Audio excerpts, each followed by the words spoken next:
August 15 ఆంధ్రప్రదేశ్లోని 2.6 కోట్ల మంది మహిళలకి స్వాతంత్రం. పేరు స్త్రీ శక్తి. వినడానికి ఎంత బాగుంది కదా. కానీ ఈ ఉచిత ప్రయాణం వెనుకున్న అసలు ఖరీదంతా?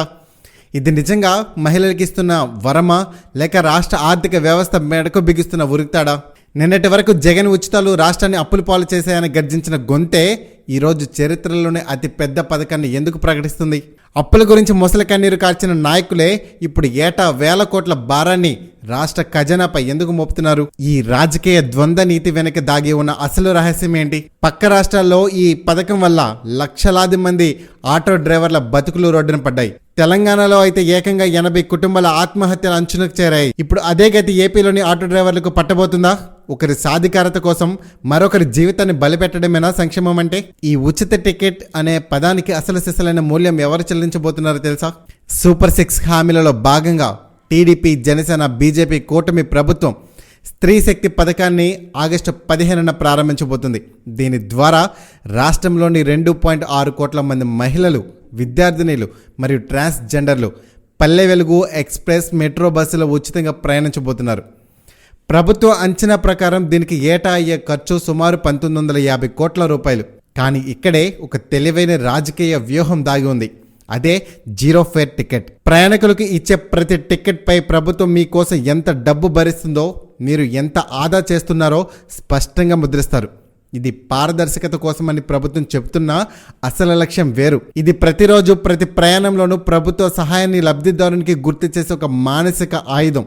ప్రతిరోజు లక్షలాది మంది మహిళల చేతిలో ఈరోజు చంద్రబాబు ప్రభుత్వం నీకోసం ఎంత డబ్బు ఆదా చేసింది అని చెప్పే ఒక రాజకీయ కరపత్ర పెట్టడమే దీని వెనుకున్న అసలు ఉద్దేశం. ఇది కేవలం ఒక ఉచిత పథకం కాదు, నిరంతరం కొనసాగే ఒక ప్రచార అస్త్రం. ఈ పథకం వెనుక దాగి ఉన్న అతి పెద్ద వైరుధ్యం, దానిని అసలు అమలు చేస్తున్న నాయకుడి గతం ఒక్కసారి పరిశీలిద్దాం. ప్రతిపక్షంలో ఉన్నప్పుడు ఇదే చంద్రబాబు నాయుడు గారు జగన్ ప్రభుత్వం ప్రవేశపెట్టిన నవరత్నాలు వంటి పథకాలను విచ్చలవిడి ఉచితాలు అని, ఆర్థిక దుర్వినియోగమని తీవ్రంగా విమర్శించారా లేదా? జగన్ విధానాలు రాష్ట్రాన్ని శ్రీలంకగా మారుస్తున్నాయని, ప్రజలలో పరాన్న జీవి సంస్కృతిని పెంచుతున్నాయని ఆరోపించారా లేదా? మరి ఇప్పుడేమైంది?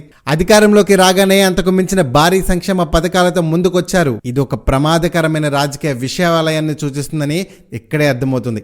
ఒక పార్టీ ఓట్ల కోసం సంక్షేమ పథకాలను అమలు చేస్తుంది, ప్రత్యర్థి పార్టీ వాటిని ఉచితాలుగా విమర్శించి రాష్ట్రాన్ని నాశనం చేస్తున్నాయని ప్రచారం చేస్తుంది. ఎన్నికల్లో గెలవాలంటే అదే ప్రత్యర్థి పార్టీ అంతకంటే పెద్ద వాగ్దానాలు చేయాల్సి వస్తుంది.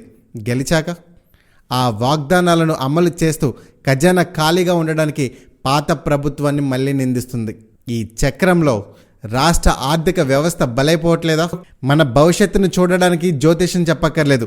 పక్క రాష్ట్రాలైన తెలంగాణ, కర్ణాటకను చూస్తే చాలు. కర్ణాటకలో శక్తి పథకం తర్వాత ఆర్టీసీ పరిస్థితి ఎంత దయనీయంగా మారిందో కేవలం 3 నెలల్లోనే 295 కోట్ల నష్టం వాటిల్లిందని ఆర్టీసీ చైర్మన్ స్వయంగా చెప్పారు.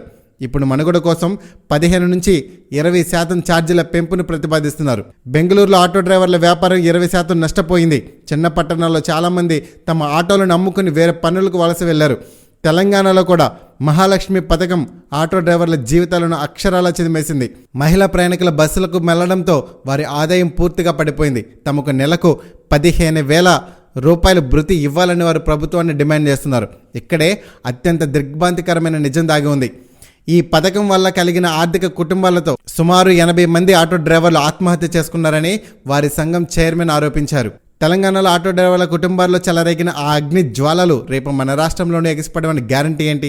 ఈ పథకానికి డబ్బులు ఎక్కడి నుండి వస్తాయి? అసలు రాష్ట్రం పరిస్థితి ఏంటి? రాష్ట్రం 2024-2025 బడ్జెట్లో అంచనా వేసిన రెవెన్యూ లోటు 34,743 కోట్లు. అంటే మన రాష్ట్రం ఇప్పటికే అప్పుల ఊబిలో గొంతు వరకు కూరుకుపోయిందనే దీని అర్థం. ఇలాంటి పరిస్థితిలో ఏటా మరో 2,000 కోట్లను ఈ ఉచిత బస్సు పథకంపై ఖర్చు చేయడం అంటే మండుతున్న అగ్నికి ఆజ్యం పోయడమే. ఈ డబ్బుతో కొన్ని వందల పాఠశాలలను, ఆసుపత్రులను కట్టొచ్చు, వేలాది మందికి ఉపాధినిచ్చే పరిశ్రమలు పెట్టొచ్చు. కానీ ప్రభుత్వం దీర్ఘకాలిక ఆశల నిర్మాణంపై కాకుండా ఓట్లను తెచ్చిపెట్టే ఇలాంటి పనులపైన ప్రభుత్వం ఖర్చు పెడుతుంది. కాబట్టి ఈ ఉచిత ప్రయాణానికి అసలు మూల్యం చెల్లించేది ఎవరో తెలుసా? Auto driver. ఈ రాజకీయ క్రీడలో బలి కాబోతున్న మొదటి అత్యంత స్పష్టమైన బాధితుడు.